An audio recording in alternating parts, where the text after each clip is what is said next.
Egaa of ta'uu yoo jennu abbaa ofii ta'uudhaa jechuudha. Akka abboota teenyaa daandii abboota teenyatirra yoo deemne of taane wanni ofiin taanoo maali? Wanni ofiin ta'an waan abboonni ofii qabduun of ta'an. Abboonni teenya maal qabdi? Aadaa qabdi, heera qabdi, duudhaa qabdi, seenaa qabdi. Seenallee ni qabdi. Uummanni Oromoo seenaa mataa isaa kan danda'e. Kan haga ammaa biyya sana keessatti himamnallee seenaa numa qabaataa jechuudha. Haga ammaatitti seenuma alagaan qofa nu barsiisaa ture sana otoo hin ta'in uummanni Oromootillee seenaa qulqulluu ta'e numa qabaataa jechuudha. Sanbira dabree biyya qaba, heera qaba, gaaddisa murtii takka waliin qaba uummanni Oromoo. Akka uummata Oromootitti uummanni Oromoo Oromtichi abbaa heeraa, abbaa keenya warra nuti irraa dhalannee heera isaatiin nu bulchan waan ta'eef warra abbaa Oromoo jaan warra yoo jaan maatii warra tokkoo jechuu waan ta'eef uummanni Oromoo Booranaa Bareentuma je'eeti lamaan kanaan Oromootti himataa. Isaan kun walirratti warra jaan, saniif warra jaan, warra abaluu jaan, warra abbaa gadaa jaan, warra daadhii yoo dhagan, warra abbaa gadaa yoo jaan daadhiillee haadha manaa isaatillee ijoolleen isaatillee waluma keessatti yaamamaa jechuudha. Tokko tokkoon miti. Kanaaf uummata Oromoo yoo jaan jirma keenya guddicha qaccee damee ittiin qajeelfamtee dhufte tun akkuma jirtutti taatee hanga gosa bakka gosa geessutti sun akkuma jirutti sunillee qaccee dhaloota irraa dameen babal'attee dhufte akkuma jirtutti taate isiisanis heeran muratanii beekumsaan waa san kaayatanii jechuudha. Saniifuu gosummaa abbaan amma waan biraatiin faayidaan silaa warri keenya kaayeef waan biraatii barnoota dhabuurraa amma waan biraa tajaajiluu jirtii jechuudha. Jibbassa waan qoodiinsa waan garaagaraatiif fayyadu jirti. Ammoo sanii miti. Uummanni Oromoo waan qabu akka Oromootitti waliin qaba waan ta'eef akka Oromootitti. Wanni akka gosaatitti qabanillee waan heerri kaa'e inuma jiraata. Heera mataa isaattitu jira jechuudha. Kanaaf uummanni Oromoo heera qaba, aadaa qaba, duudhaa qaba, seenaa qaba, akkuma reefu jenne biyya qaba, gaaddisa murtii mataa isaa kan ittiin gaggeeffatu qaba. Kanaaf isa kanaan of taana. Namtichi aadaa ofii hin beekne, namichi bakka irraa bahe hin beekne, namichi bakka irraa bahe bakka itti galu hin beeku.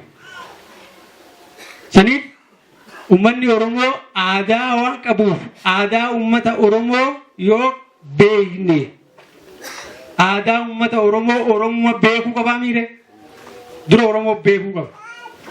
Alagaa miti aadaa tantee namni si himu alagaa ta'uu hin danda'u. Waa'ee kan kee waa'ee humneessadhaa ol kan namaa himu ni jira hin jiraatu. Kijiba ta'aa jechuudha yookaan. Saniif aadaa kan kee bareechitee himuun Oromoo irraa eegamti malee alagaan dhufee aadaa akkasii qabda, seenaa akkasii qabda hoo namaan jee wallaala ta'a jechuudha. Of dhabarraa dhufaa jechuudha inni akkasii. Warri of ta'e hoo aadaa ofii beeka. Aadaa ofii. Aadaan kan kee waan inni baatee deemutu jira. Aadaa yoo jenne egaa waan inni hammatu jira amantii dabalatee. Uummanni Oromoo amantii fi aadaallee waan adda hin baafneef amantiin aadaadha, aadaan amantiidha. Amantiin saba tokkoo amantiin kan dhuunfaa waan hin ta'iniif kan garee waan taateef akka sabaatitti uummanni Oromoo hiikni silaa inni amantiidhaa qabu. Amantiin waan sabni tokko heerratee ittiin wal gaggeessuu jechuudha. Qajeelfama dhaloota tokko wal jala yaasuu danda'u. Amantii kan aadaa isaatirra gad dhaabbatte. Amantii aadaa isaatirra gad dhaabbate. Egaa osoo nuti dhufin dura uummanni Oromoo uummata aadaa ofii beeku akkuma reefu abbaan dhufeeraa jee uummanni Oromoo uummata hirkattummaa tokko malee sagantaa isaa of danda'ee ofirratti hirkatee otoo namarratti hin hirkatin of danda'ee warra sagantaa ofii gaggeeffatu ture jechuudha. Karaa kamiinuu hawaasummaadhaanis karaa fayyaatiin karaa diinagdeetiin jiruu fi jireenya isaa keessatti kan inni gaggeeffatu hundi isaa beekumsa aadaa isaa keessaa waan qabuuf dhaloota tokko adda dhoorkee akka inni wajjin wal bira jiraatuu danda'u beekumsaan warra jireenya isaanii gaggeessaa waan tureef heera waan qabuuf akkasitti warra jiruu ofii beekumsa irratti hundaa'ee jiruu ofii gaggeeffataa ture jechuun manni Oromoo.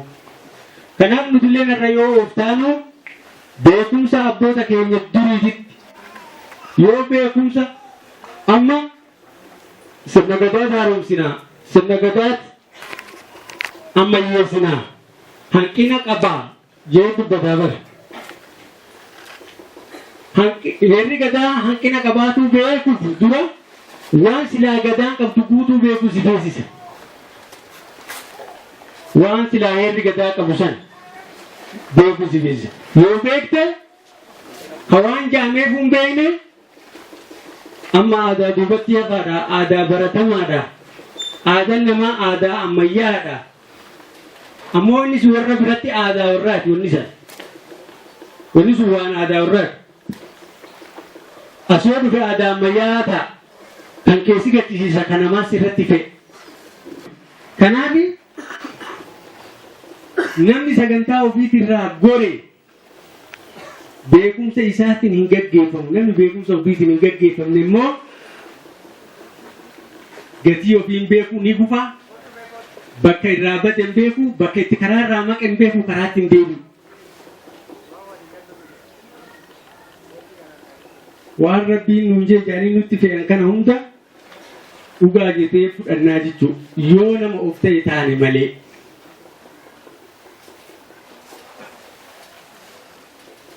Abbaa maqaa kee malee owwaatta akka barsiisan galgala jeessan otoo si waamin owwaatta. Maqaa kee malee bakka si yaamamnetti owwaatta. Bakka dhaquu hin qabne adda baastee hin beektu hin dhatte. Tanaa jechuudha. Kun immoo saba tokko ni xiqqeessa ni kuffisa. Amantiin duudhaa saba tokkootirra aadaa saba tokkootirra waan gadi dhaabbattuuf aadaa isaa sanii fi amantii adda baasee fudhatuu hin danda'u namni. Wanni waan adda bahuu hin dandeenye waan ta'eef waaqeffannaan maalirra gad dhaabbatti amma? Aadaa Oromoo irra gad dhaabbatti mire? Aadaa teenyaan dhugeeffannaa bara. Waaqeffannaa maaliin dhugeeffanna? Aadaa Oromootiin dhugeeffanna. Kamtu spiritualidha, kamtu aadaadha jettee adda baasee namni abbaan feesii himuu hin danda'u. Akkuma san amma namni gariin alaa amantii waan dhuunfati jeeti ani aadaa jaraan fedhu aadaa Oromootiin fedhaas hin jaa. Aadaa Oromoo ni jaallata, amantii Oromoo moo ni jibba. Kun immoo tooftaa ittiin of goyoomsa yoo ta'e malee wanni waan addan baane. Wanni inni gaggeessu hundi aadaa warra amantiin isaa inni irraa dhufte amanu sani gaggeessaa jira jechuudha. Sana beekuu qabna jechuudha. Kanaaf yoo of taane wal taane abbaa waan keenyaa taana. Wal ta'uun illee amantii keessa jirti jechuudha. Amantii Oromootu daga dhaabbata. Bu'uura irraa ittiin wal taanu baruu nu feesisaa jechuudha. Maal irraa wal taana? Bu'uura bakka irraa wal taanu yoo hin barini wal ta'uu hin dandeessu. Yoo waliin ta'in immoo abbaa waan keetii ta'uu hin dandeessu. Gatii kan kee beekuu hin dandeessu. Namni gatii ofii hin beekne gatii namaa beeku. Hawaasni sun hawaasa kufaadha. Hawaasa hojjechuu hin dandeessu. Karaan barnoota akkuma yeroo hedduu dubbannu nama qara. Qarri fuulduraan itti qajeeluu dura bitaa mirgattis goruu hin mura malee hin doomsanii micciiruu hin danda'an akka arganitti. Karaarraa dabsuu akka argan goruun hin danda'amu. Humna beekumsaatitu humna cimaa. Humni kun kan qajeeluu fi kan milkaa'u immoo yoo ayyaantummaan bira jiraate jechuudha. Saniif warra keenya kan dabran yaadachuun humna kalee turte sanii fi humna dhaloota har'a jiruu wal qabsiifachuudha. Elektiriikii yookaan shiboon korreentii kan bakka tana haifu kuni maddaawaa wal qabatanii sababni isaa akkasiini yoo kun achi maddaawaa wal qabatin jidduu rakkoon jiraata yookaan laastikii wayii jidduu seenu yookaan akka malle ta'e bakka tana ibsaan siifee ifaan argattu jechuudha. Wantoonni wal nama harkaa marqanii waan namaan ifan addasiin bahan sun dhukkuba wallaalummaadha. Wallaalummaan immoo qaree bigeenyu dhukkubaa ol diina. Akka abbaan of galaafatu akka abbaan of balleessu akka abbaan of rukutu godhu. Gaa namni beekee ijoo fudhamu hin jiraa? Yoo wallaalumaa fi akka hin beekinitti ta'e malee. Saniif warra dabre yaadachuun hidda dhalootummaa irraa uumamne saniin gaafa wal qabannu dhalootummaa keenya saniin yookaan bakka irraa uumamne san uumaatu nu uume waan ta'eef isaan hoggaa wal argannu qaawwi biraa jidduu tana seenee beekumsa nutti hanqisee afaan wal nu hanqisee alagaan rakkoon akka nurratti ofii wal oomishu nu taasisuun sun karaan argatu jechaadha. Yoo of ta'an wal ta'anii yoo wal ta'an abbaa waan ofii ta'an. Of ta'uun kun heera uumaati jedhe. Of ta'uun heera uumaati. Egaa abbaan uume sun ofuma taasisee uume jechuudha. Heerri uumaa hoggaa jennu dhugaa jecha. Sandabree waaqeffataa waaqa isaa akkamitti ilaalas hoggaa jennee karuma nan fuula koo deebi'ee waaqni koo jira jedhe. Waaqa barbaachaaf waaqeffataan morma hin dabsu morma micciiru. Jannata barbaachaaf yookaan azaaba yookaan maali rakkoo gahannam du'aan booda akkas taataa san dheefa bakka biraan deemu jechuudha. Karuma nan fuula koo deebi'ee waaqni koo jira jedhama. Waaqeffataan dhala namaa akkamitti ilaala? Hoggaa jenne waaqeffataan ilaalchaan addunyaa kana gubbaa dhalli namaa shanii jedha. Akkuma addunyaa kanaatitti. Shanan gurbaa tokkotu nama afur qaba. Abbaa qaba, haadha qaba, obboleessa qaba, obboleettii qaba. Isatti shan. Kanumaan kana haala jira namni ilaalcha. Eegas booda yakkallee afur lafaa qaba. Waan heerramee lafa jiru jecha. Oromoon uumaa bulee alagaan firdii bulellee jedhan. Haa ta'u afran kuni maal fa'a? Yakka abbaa fi ilmaa, yakka haadha fi ilmaa, yakka obboleessa fi obboleessaa, yakka obboleessaa fi obboleettii jedhee teera yakka afran kana lafaa qaba jechuudha. Yakka abbaa fi ilmaa jedhee yommuu heeru abbaatti kan ilma fakkaatu, ilmattis kan abbaa fakkaatu. Addunyaa kana guutuu. Yakka haadha fi ilmaa jedhee yommuu heeru haadhatti kan ilma fakkaatu, ilmatti illee kan haadha fakkaattu addunyaa kana guutuu. Yakka obboleessaaf obboleessaa jedhee yommuu heeru obboleessa kee wajjin kan obboleessa kee fakkaatu hunda. Yakka obboleessaaf obboleettii jedhee yommuu heeru obboleessatti kan obboleettii fakkaattu, obboleettittis kan obboleessa fakkaatu. Hanga heera obboleessaaf obboleettitiin abbaan warraatii fi haati warraa akka waliin jiraatanitti heeramutti jechuudha. Kana jedhee yommuu heeru gurraacha, diimadha, sanyii akkasiiti, amantii akkasii hordofu, ilaalcha akkasii qaba jedhee waaqeffataan dhala namaa addaan hin filu. Walii galatti akkanatti ilaalaa jechaadha. Amantii waaqeffannaa tuni amantii uummata Oromooti dhugaa. Ammoo amantii uummata Oromoo qofarratti daanga'uu fi dhimma Oromoo qofaaf tumamee taa'ee miti. Dhala namaa jedhee lafa taa'e. Bakkanatti amantii waaqeffannaadha. Amantii uummatuma Oromoo qofarratti daangeffame kan addunyaa biraa hin hammanne godhamee lakkaa'amuun ilaalcha dogongoraati. Ilumaa kan hammatu isa kan sanyii warra Oromoodhaa malee, sanyii warra keenyaa malee, warri kun dukkana, warri kun fayyaan qabu, maqaa keenya baafatan malee, ayyaantummaa warra keenyaa san fudhatan malee, jireenyis, dhugaanis, karaanis hin jiru jedhee akka faradduutitti waan murteesse qabu jechuudha. Dhalli namaa addunyaa kana gubbaa akkanatti uumamee warri abaluu eebbifameet warri abaluu abaarame nuti ni abaaramne sanyii warra akkanaas waan eebbifamteef amantii isaanii fudhanna jedhee waan akkatti daangessee qabu jecha dhala namaa hanguma dhugaa dhalli namaa addunyaa kana gubbaa jiru kan afran shanan kanaa la kan ba'u hin jiru. Bifa fedhe haa qabaatu sanyii fedhe haa qabaatu jecha. Maaliif addaan hin qoonne maaliif addaan hin fedhe ati hin tolchine ati hin uumne kan natti tolaa kun natti hin tolu jechuu hin dandeessu.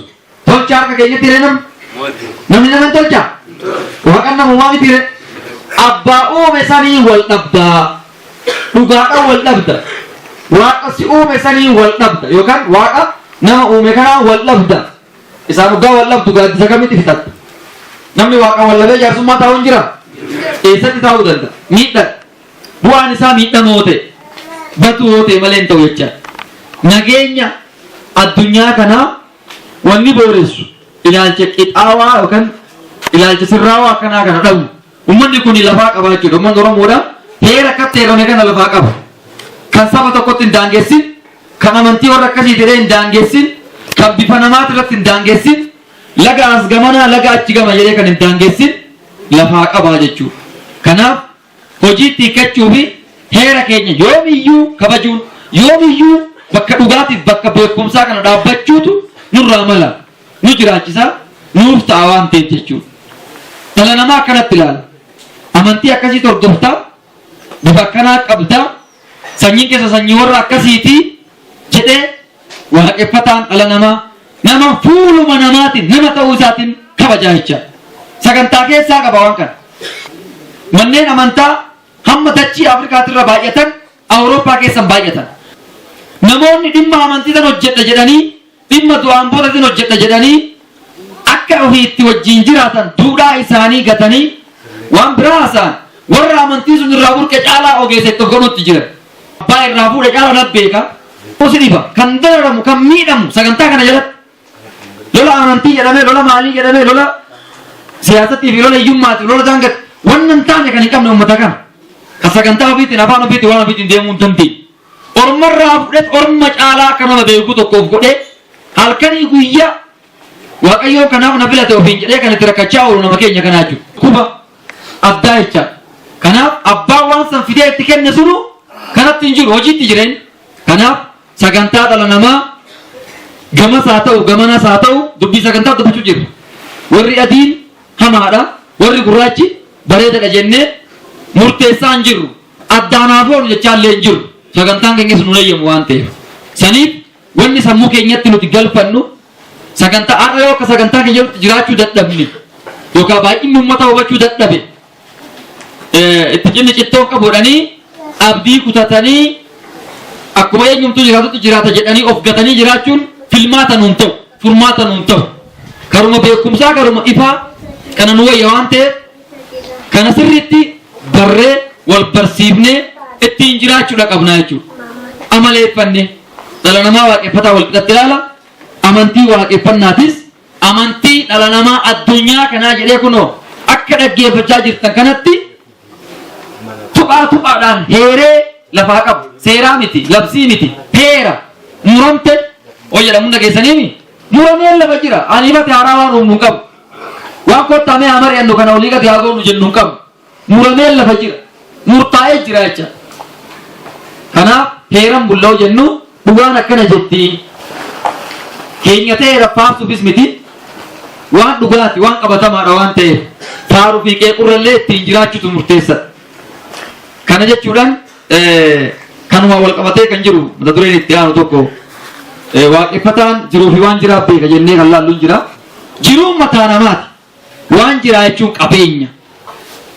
Kanaaf waaqeffataan yookaan uummanni Oromoo gaafa sagantaa isaatiin bulu yookaan uummanni gurraachi Afrikaa kun gaafa sagantaa isaatiin bulu jiruu waan jiraatitti hin jijjiiru yookaan dhala namaa bitee hin gurguru nama fa'aa bitanii nama fa'aa hin gurguranii jecha. Gabaabumatti jecha gabra jedhus haa ta'u sagantaan gabrummaa tokko tokko cunqursuu kan tokko dhalfate tokko ergachuudhaaf sagantaa baafachuu kan tokko oomishatee horsiifate tokko nyaachuu fi irraa safarachuudhaaf sagantaa lafa taa'ee baafachuu kuni sagantaa uummata keenyaa kana keessa hin jiru. Maaliif heerrateen lafaa qaba dhala namaa dhiira fi dubartii jiru yoo jedhe waan jira qabeenya yoo jedhe torban diinagdee afran kottee dhoksa sadeen kottee duudaa fe'a fe'achuudhaaf geejjibaaf qalachuudhaaf gurguratee bitachuudhaaf tajaajilaaf namni barbaadu kamiifuu diinagdee heerratee lafaa qabu qaba jecha. Kanaaf dabree waan nama gabroomsuuf hin qabu. Waan dhala namaa bitanii gurguraniif hin qabu. Kuni bu'aa sagantaan fide. Sagantaa teenya keessa gaaf sagantaa keenyaan bulle akkasii nagaan bulle har'a soonni waan sagantaa keenyaa dubbannuuf ka'umsi waraanaa, ka'umsi jeequmsaa, ka'umsi nagaa dhabuuti fi ka'umsi tokko balleessee tokko jiraachuudhaaf deemu manuma ciqii halkanii guyyaa nagaa qabne tasgabbii qabne ta'uu kuni waan akkanaa kun mataa namaa keessa waan jiruuf namni ittiin dararama ittiin rakkataa jechaadha. Kanaaf waan gabrummaa'edha, waan nama bitanii nama gurguru, waan tokko irratti fe'amee deemuudhaaf maqaa jijjiirrachuu bifa jijjiirrachuudhaan deemuu kuni fudhatama hin qabu. Sagantaa irratti qabna. Diinagdeen of dandeenyee jiraachuudhaaf sagantaa itti qabna. Odoo dhala namaa bira dhufinu. Nama akkas godhan immoo erbuu seentee jirtu. Deebitee akkasuma taata. Nama bittee gurgurtawoo taate of bittee of gurguraa jirtaa jechuudha. Ofii kan kee kan. Maal yeroo faayidaan kee? Horii walitti qabdu, diinagdeen ati walitti qabdu. Fayyadamni ati booda fayyadamuu deemtu sun erga dursee kan si galaafatu ta'e maal faayidaan isaa? Tajaajila namaatiif ta'uudha qaboonni ta'u sun. Anaaf naa ta'ee isin miidhamtanii ani fayyadamu jechuun immoo anumtu of miidhutti akkan jiru beekuun qabaa jechuudha. Dhala namaati waan ta'e. Kanaaf eenyu bitee eenyu gurgura. Otuma dubbannu malaammaltummaan addunyaa irraan baduu siin jedha warri malaammaltummaa qeequ. Maaliif hin banne in hin banne ka. Maal barra malaammaltummaa jettare baduus baatu xiqqoo hir'isu. Xiqqoo hir'isu itti wayyeechuu wayii sosobbii daa'ima urursanii wayii rabbisan. Maal godha buqqee yoon banne dhukkubni dhukkuba eegatee buqqa'uudha qaba. Edaa waan isa buqqisutu hin jirreefi akkas jedhama. Amma dhukkubni kun akka inni buqqa'u qorichi dhukkuba kana buqqisu hin jiramoo hin jiru? Malaammaltummaa jechuun maltee ta'uudhaa miti namni namarratti. Eekaa firaan yookaan waan haa kenni wayiin sii kenna. Dhugaa abaluu dabsiiti. Haqa abaluu dabsiiti micciirii naa godhi. Naa fidi. Jechuudhaa miti. Egaa ati diinagdee argachuuf tajaajila barbaaddu argachuuf kunoo sagantaa asii qabda. Dhala namaa dararuu maaltu siin ga'e? Darartummoo eenyu dararta? Tokko haadha kee, tokko abbaa kee, tokko obboleessa kee, tokko obboleettii kee. Muratee miti reefu heerratee miti heerasaa. Amma heerri kun hin jeeqamamoo hin jeeqamu yoo asii inni tokko achi gatuufee kuni kiyyaa miti addaan nama qooti. Irbuu seente yakka seente jechuudha. Kanaaf uummanni Oromoodha sagantaa waan itti qabuuf afaan guunnee dubbanna. Sagantaa waan itti qabnuuf of dandeenyee onnee guutuudhaan ofitti amantummaadhaan irraa dubbanna.